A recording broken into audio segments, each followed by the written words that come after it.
Benjamin Njia is currently the Vice President Technical of the Uganda Athletics Federation. Starting out in Kwoti Primary School in Kapchora, Njia had a passion for sports, especially football and athletics.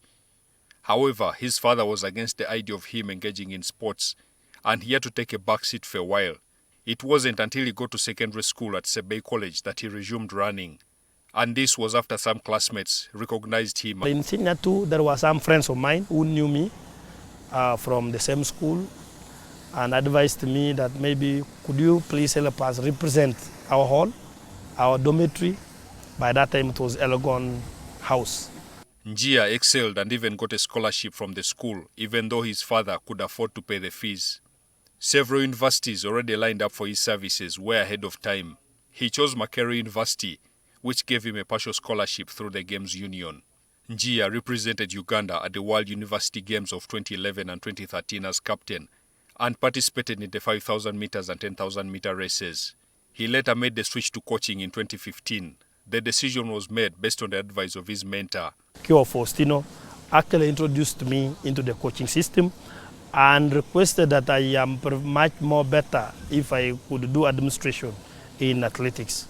Kiwa was also my coach and Joshua's coach.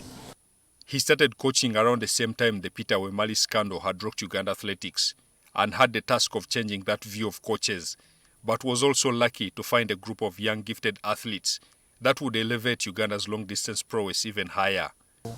So that's when now we came and interfaced with Joshua, and Joshua, because we were already like just brothers and we came from the same community. So our friendship started from there, and of course we were joined by the Perus from Bukwo, and I took over from the Police Athletics Club. Global Sports Communication employs a number of elite athletes on top of having Benjamin Njia as one of its coaches. He says this helps him balance handling them with the national team. Of course, when it comes to activities or events that are in for the federation, of course, all these athletes actually fall in actually even there. So it is easier for me to work as a national coach for Uganda as a national team. The mindset for Njia has to change very fast from national team competitions to individual races for the athletes he deals with. After the national games or international games, like maybe the World Championship, the Olympic Games, where all these athletes normally qualify, we come now for our private races. Now, like what we are preparing, the marathons that we are looking after. Handling this crop of athletes has its challenges, and Njia is well aware he has to be at his very best to ensure the athletes stay at the top. Like managing such huge talents and big talents like Joshua and the group, it is very technical, and as a coach, I must say, as I've told you, you must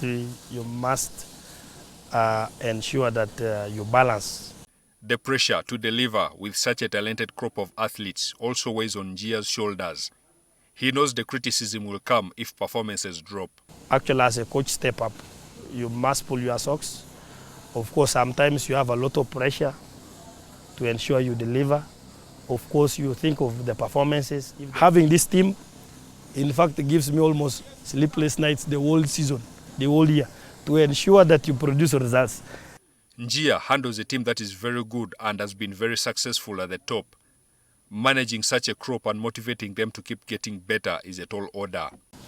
All athletes, all different athletes with that huge money, to control them sometimes it is a little bit a challenge.